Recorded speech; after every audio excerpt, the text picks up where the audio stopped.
I may get a little hot on this one, DJ. The coaching carousel. All right. Yep. I'll go ahead and start with this one. Let's start with I'm going to rip the Band-Aid off and go right into it.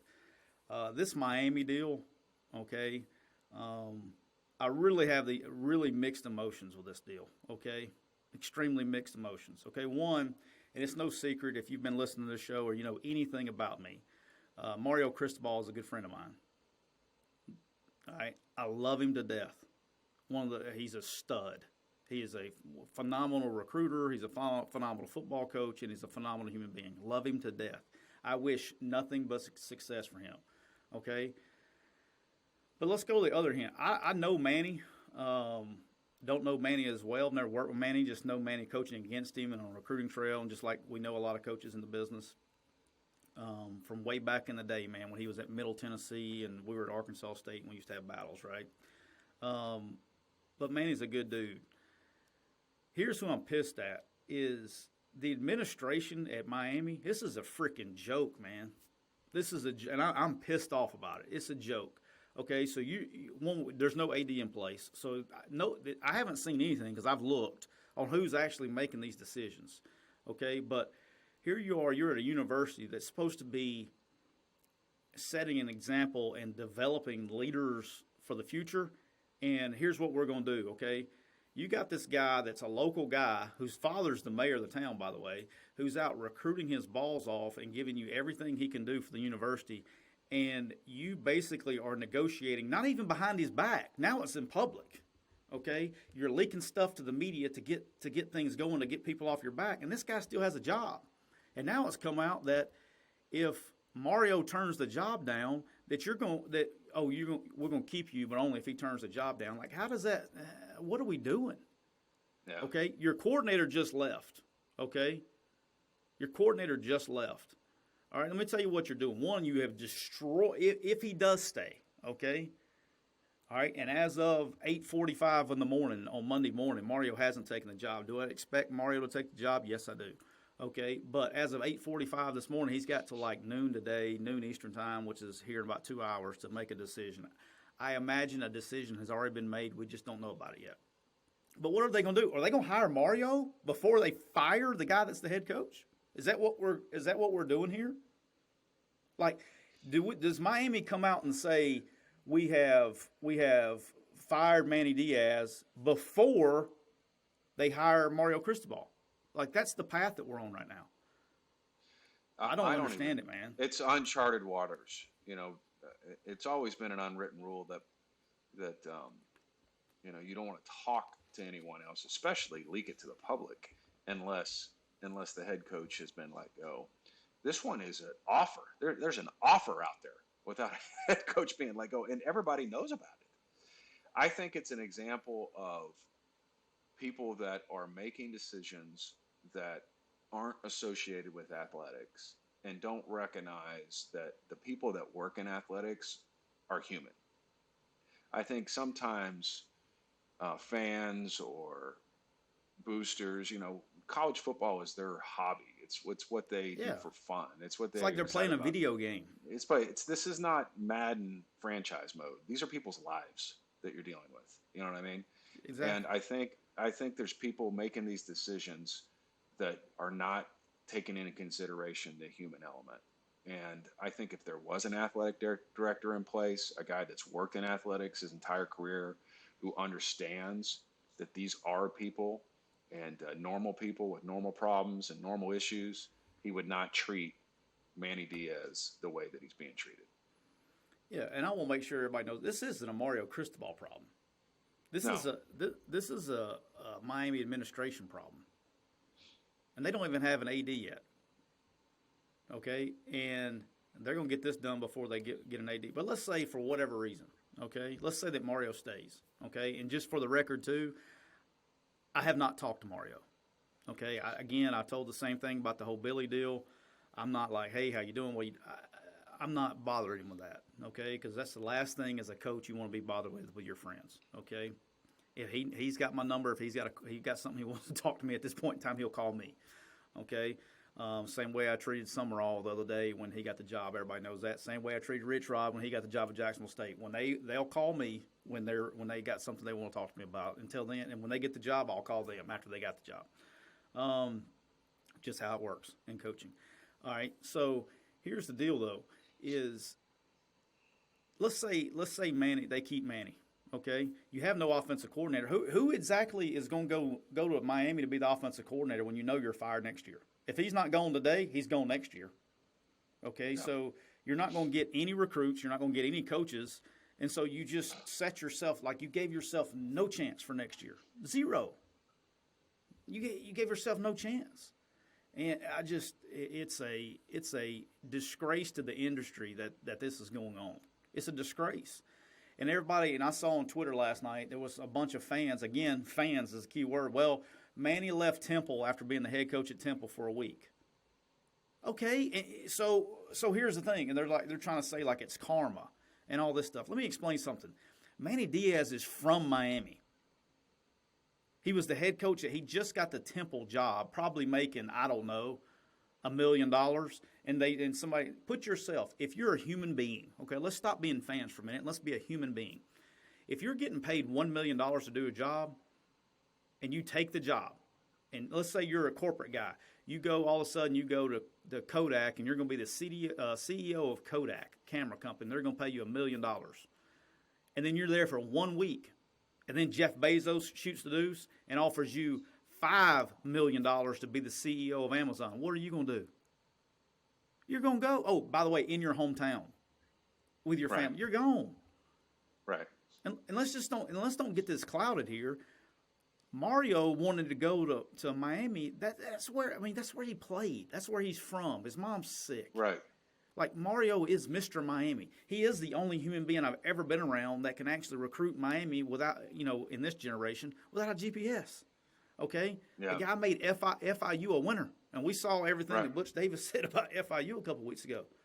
Like, this is personal for Mario's interest in it. This is not Miami's a better job than Oregon. No. I mean, it's just, It's the human element. It's a human element that people don't take into consideration. That these coaches are no different than anybody else. They got families. They make decisions that are based on their families, and it's just sad to see. Yeah, and I'm sure we'll see a resolve today. Do I expect Mario to take it? I do. I think he's always wanted to do it.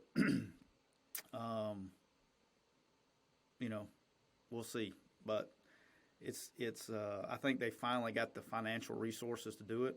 And if we haven't learned anything in this coaching carousel, here's what we have learned. The market has been reset, okay?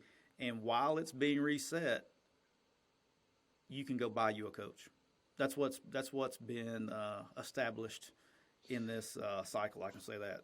Oh, and I'll tell you this too. The other thing in major college football is whether the money is in the athletic department's budget or not doesn't matter.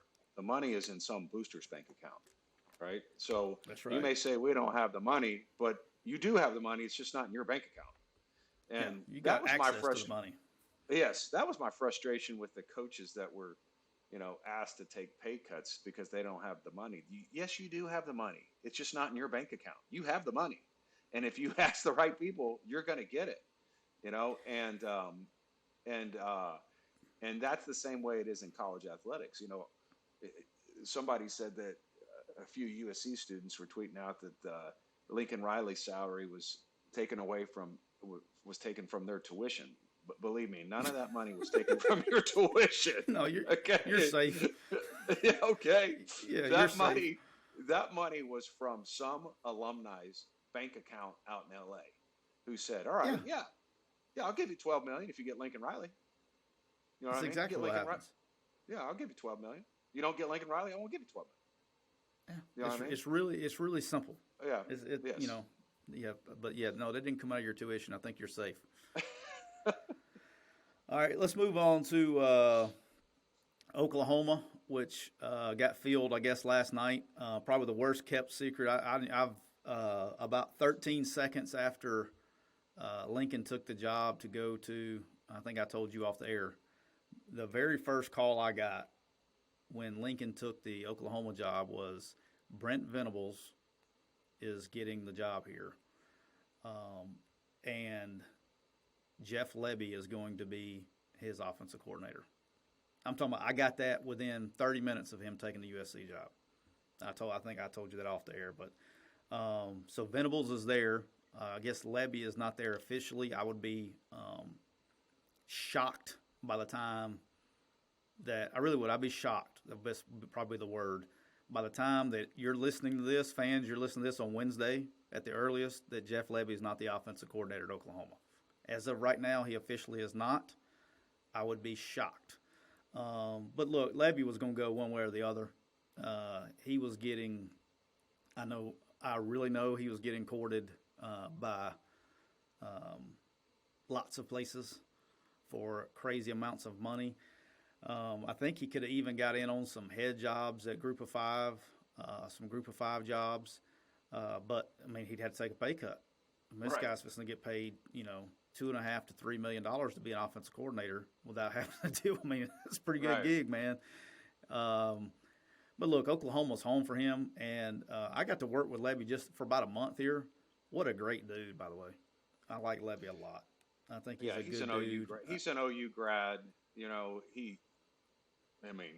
Like you said, there's so many things that go into consideration when you take a job, and family's a big part of them. And I think that's intimate too. I don't know if that's the right word. Raquel, help me with my grammar there. But I think that is going to happen. And Raquel's probably over there just shaking her head and going, it's just like, you guys, help me with your grammar, man. Where do I start? You know what I mean? You guys have been messing up all year. But that's going to happen. He's going to go there. He's going to do a great job. And let me just tell you this, too. Brent Venables, you talk about good guys, and you were talking about Jim Harbaugh. Brent Venables is one of the best guys in the profession. I mean, profession.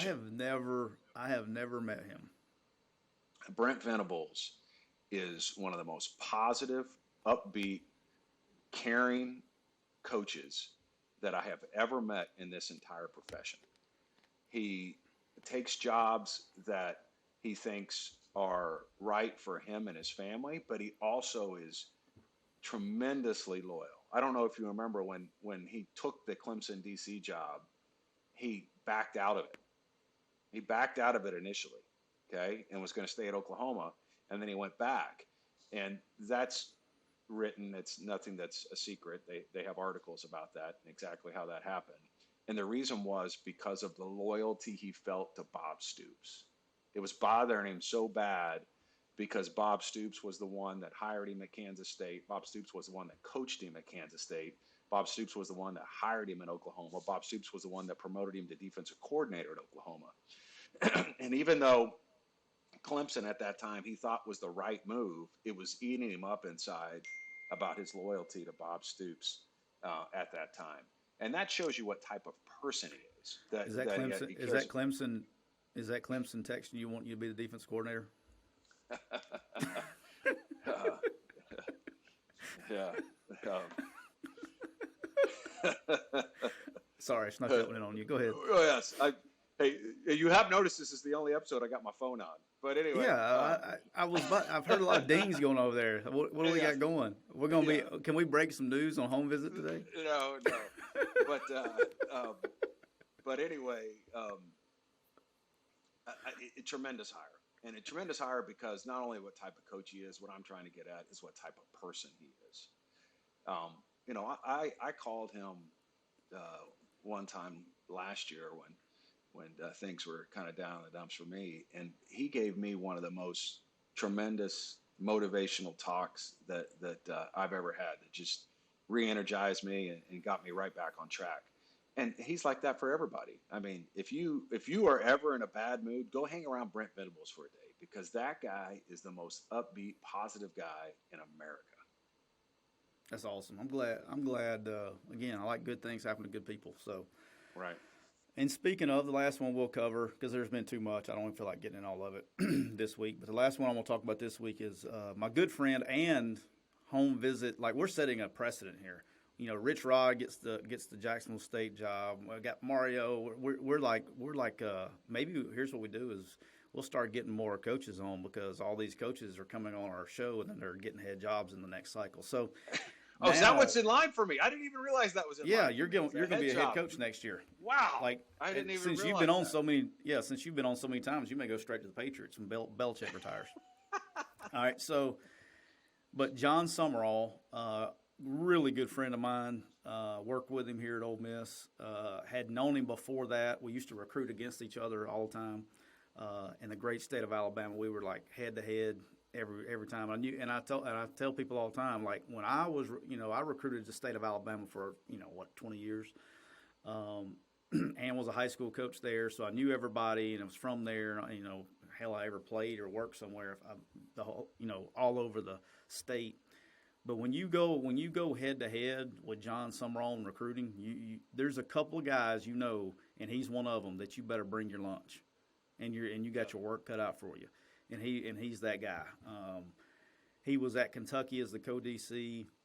He left here. He played at Kentucky. So when he left, it was kind of the same kind of deal. When home calls, it's tough. So home called. He left Ole Miss to go back to Kentucky, and he got this opportunity. He was on staff with Neil Brown there and was the assistant head coach. What a great hire. He is going to kill it there. I think he embodies what, and this is from a former alumni. I played there to finish my career there and got my bachelor's from there. And he's what Troy needs. And he will do a great job in recruiting. He will do a great job in hiring coaches. He will get the mentality back to where that it was back in the day, because we always had a chip on our shoulder, as players, and that's the success that place has had, is the edge and the toughness and the mental toughness that the players had. Like, you knew when you played Troy that it was it was like playing Alabama on a lower level. You better bring your lunch. It's going to be a physical game. And you try to make people quit and mentally break people down and physically beat them, and that's what the game is. It's a physical game. It had always been great on defense, tough on offense, and Neil had it going there before he left to go to West Virginia. But I'm so happy for Summerall to get his shot, and I know he's rolling. I think they're going to have a press conference today. I've talked to him several times over the last couple of days, in a week leading up to it, but I'm so happy for Troy to get Summerall, and I'm happy for Summerall. So I'm gonna have a tough time this next fall. I got Rich Rod obviously is good friends at Jacksonville State. I got Summerall's a good friend at Troy, and then Kane Womack's a good friend of mine at South. I'm gonna have to be equal going to games and supporting. It's gonna be very difficult. You better be wearing white. You better be wearing white to all those games. I gotta come to some neutral color. I may just wear pink every week or something. I don't know what I'm gonna do, but happy for those guys, and just can't say enough about them. So